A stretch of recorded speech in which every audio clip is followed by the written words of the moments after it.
Bom, é hora da gente conversar sobre música com o filósofo, com o professor de filosofia, Vladimir Savatli, que é o nosso convidado de hoje. E a gente vai conversar sobre música porque tem dois artigos dele no jornal, na Folha de São Paulo, que tem chamado a atenção, que tem gerado debates na rede.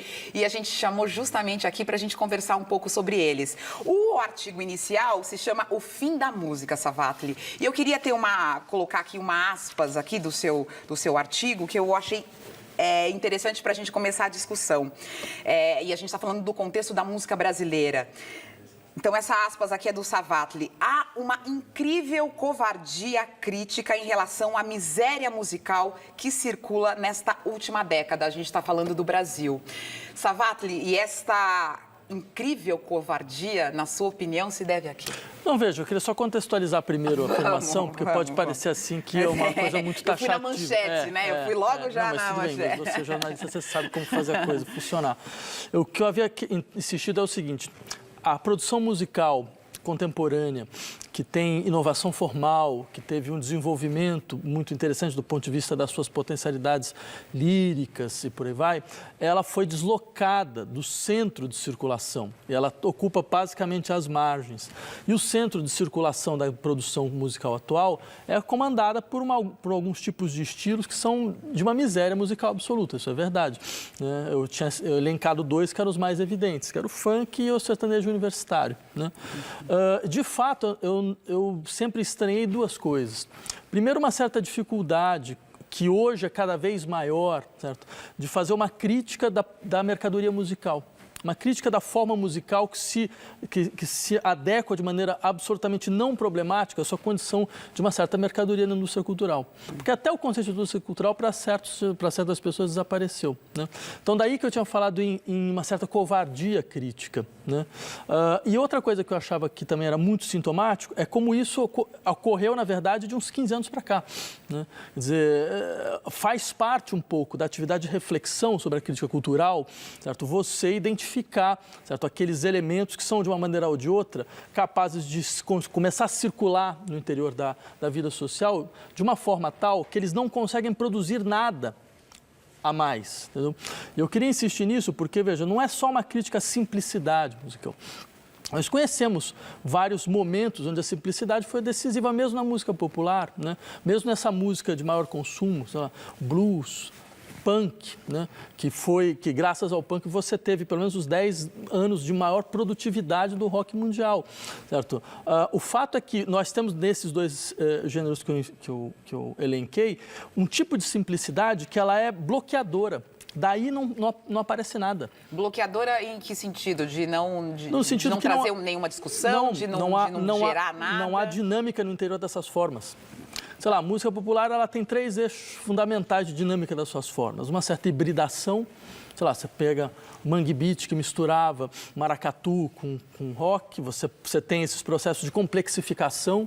Então, você pode pegar, por exemplo, João Gilberto, que quando vai tocar violão, você percebe que todos os tempos eles não estão em nenhum tempo forte. Certo? Você tem uma desconstrução de estrutura temporal e rítmica absolutamente impressionante, ou pela poética.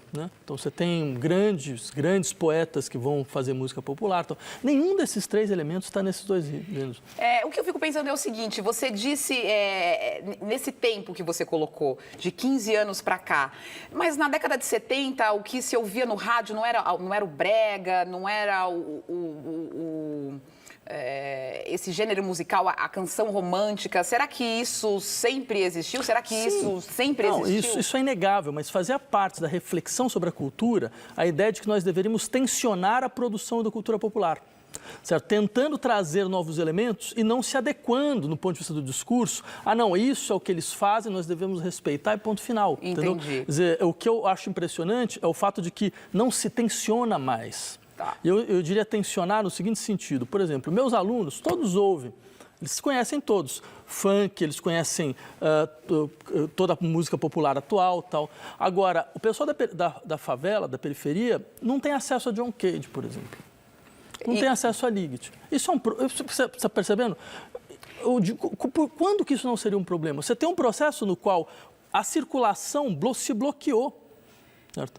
Agora, quando você não tem acesso a determinadas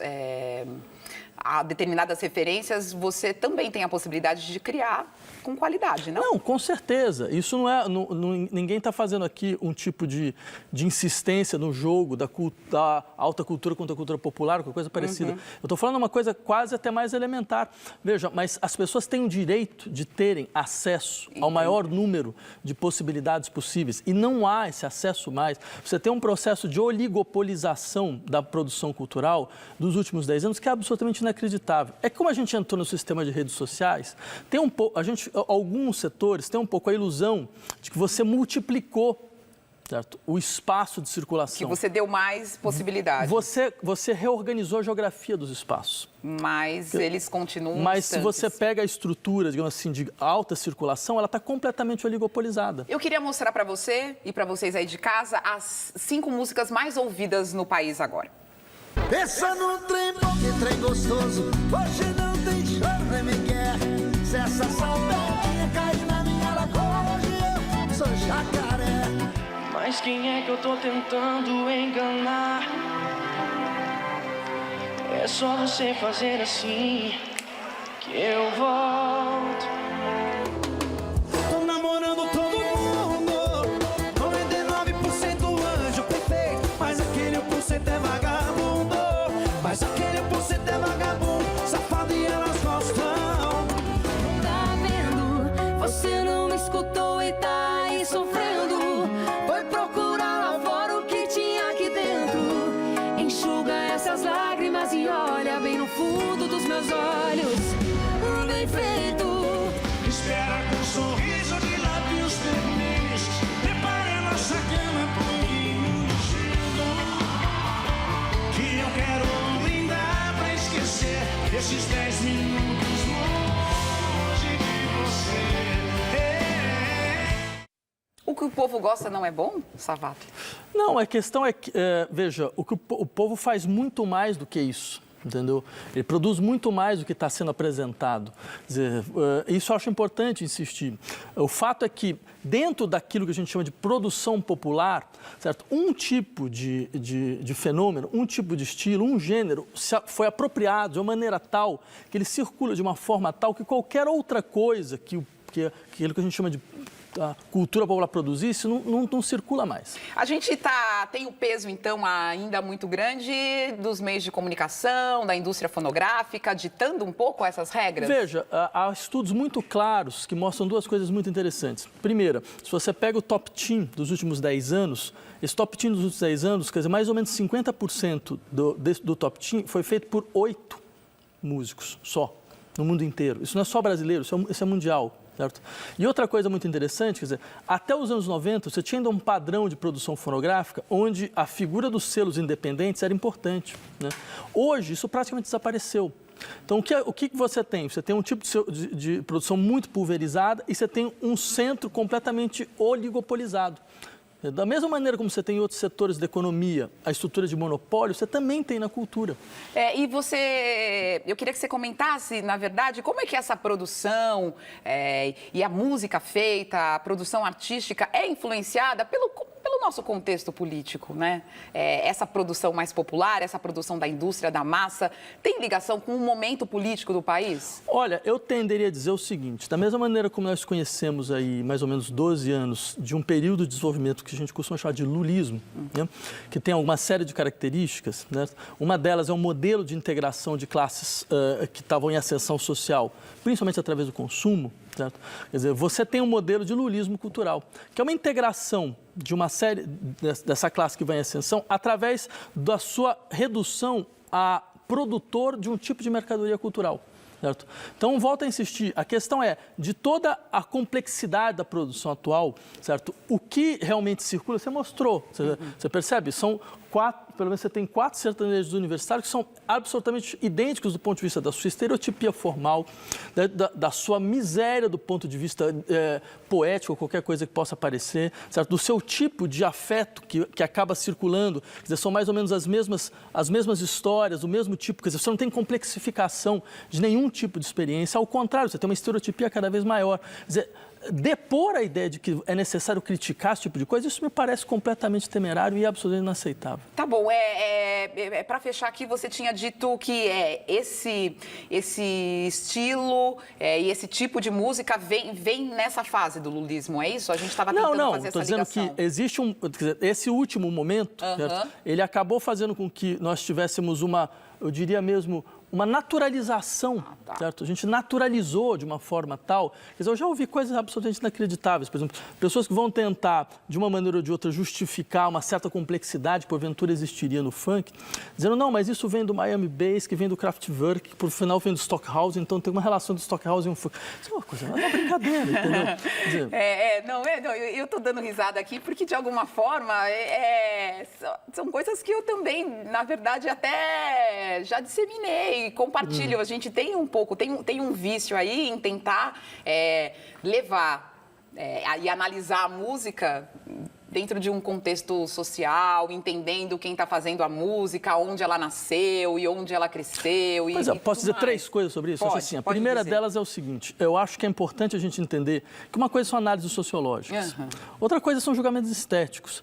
E não é possível a gente admitir que os julgamentos estéticos, na verdade, não devem existir para que as análises sociológicas apareçam no lugar. E isso é muito o que acontece muitas vezes quando a gente vai falar sobre música popular, certo? Quer dizer, a gente acaba, inclusive, não tendo condição abrindo mão da possibilidade de fazer julgamentos internos de qualidade. Quer dizer, ninguém está falando que a música popular tem um tipo só de qualidade, mas você percebe? Você tem um parâmetro de julgamento que acaba desaparecendo.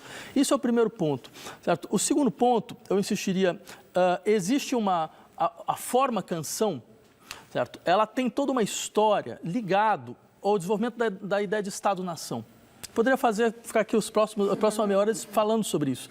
Mas, ou seja, isso explica muito porque, para nós, o problema da canção brasileira é uma coisa quase orgânica, certo? Porque nós fomos criados, entre outras coisas, a partir de, digamos assim, sangue, suor e música. A música é o elemento fundamental da nossa ideologia cultural. Ela foi tão avaliado que ela acabou produzindo mais do que simplesmente a ideologia da nacionalidade. Ela produziu momentos de genialidade, isso é indiscutível, inegável, certo? Mas o fato é que, para que isso possa acontecer mais vezes, é necessário que a gente tenha a capacidade de ter um tipo de reflexão crítica a respeito, inclusive, da ideia da forma canção. Claro. Né? E é muitas vezes o que a gente não faz. Bom, você foi... chamado de elitista, inclusive, depois do primeiro artigo, né? Com as pessoas talvez não entendendo essa complexidade. Olha, isso não me incomoda, assim, porque eu acho que existe uma espécie de ato reflexo de certas pessoas que chamam de elitista, de formalista, tudo aquilo que tenta tensionar um pouco uma certa ideia do popular. Sei lá, os stalinistas chamavam Vladimir Mayakovsky da mesma coisa. Então, da minha parte, não tem o menor problema quanto a isso. Não tem nenhum... Bom, e eu quero aqui fechar falando do livro que você acaba de lançar, que teve a primeira edição esgotada, agora saiu a segunda edição, se chama O Circuito dos Afetos. O livro está aqui. Você consegue dizer para mim, apresentar e dizer o que é o Circuito dos Afetos? Olha, rapidamente eu diria o seguinte, trata-se de uma forma de reflexão, assim, sobre política e filosofia, que parte da seguinte ideia. Política não é só uma questão de como circulam bens e riquezas, certo? Então, um problema sobre distribuição de bens, como é que as riquezas vão ser partilhadas. Então. Política também é uma questão de como circulam afetos, quais afetos circulam, certo? Porque a questão fundamental é o que eu sinto e o que eu não sinto no campo político. Certo? O que eu percebo e o que eu não percebo. O que eu sou capaz de ver e o que eu não sou capaz de ver. E quem, de uma certa maneira, controla a percepção, a sensação e a visibilidade, controla o tipo de questão, controla o impacto, controla a urgência do que aparece no campo político. Então, acho que talvez uma bela discussão para nós começarmos a pensar sobre política é quais são os afetos que circulam, constituindo laços e vínculos atualmente. E eu comecei a ler o livro e uma das questões que você levanta é que o medo e a esperança são fundamentais para a gente entender isso e são dois afetos, dois sentimentos que estão dentro dessa lógica. Eu diria, né? que na vida contemporânea o medo se transformou no grande afeto político central. Né? Com todo o seu cortejo, a ideia de segurança, o problema da insegurança, certo? Essa ideia que, de uma certa maneira, ou seja, porque o medo ele constrói vínculos, né? Ele constrói, paga o seu preço, mas ele constrói vínculos. Eu diria que há toda uma instrumentalização do medo como afeto político central que virou hegemônico dentro do horizonte da política contemporânea, não só no Brasil, mas no mundo inteiro. E normalmente a gente contrapõe o medo à esperança. E uma dos eixos do livro era mostrar como, na verdade, eles são dois afetos muito complementares, que não há medo sem esperança e também não há esperança sem medo. E que, para além desses dois afetos, seria necessária uma criatividade, uma invenção política que procura se fundamentar em outros afetos. O Circuito dos Afetos aqui do Vladimir Savatli. Muito obrigada pela sua presença aqui no Metrópolis, Vladimir. Eu que agradeço. Muito obrigado pela oportunidade. Eu queria dar uma informação para vocês. O que muita gente não sabe é que o professor de filosofia, Savatli, também é músico, ele toca piano. Pode ser, Savatli? Pode ser. Então, ótimo. Bom, enquanto o Vladimir Savatli se prepara no nosso piano, eu já adianto que no próximo bloco a gente vai ter uma websérie em animação que faz uma sátira aos talk shows e ao colunismo social. Tem ainda a nova exposição de um dos grandes artistas da geração 80. Muito bem, eu acho que o Savatli está pronto para mostrar para a gente um trecho da trilha sonora que ele compôs para a peça César, Como Construir um Império.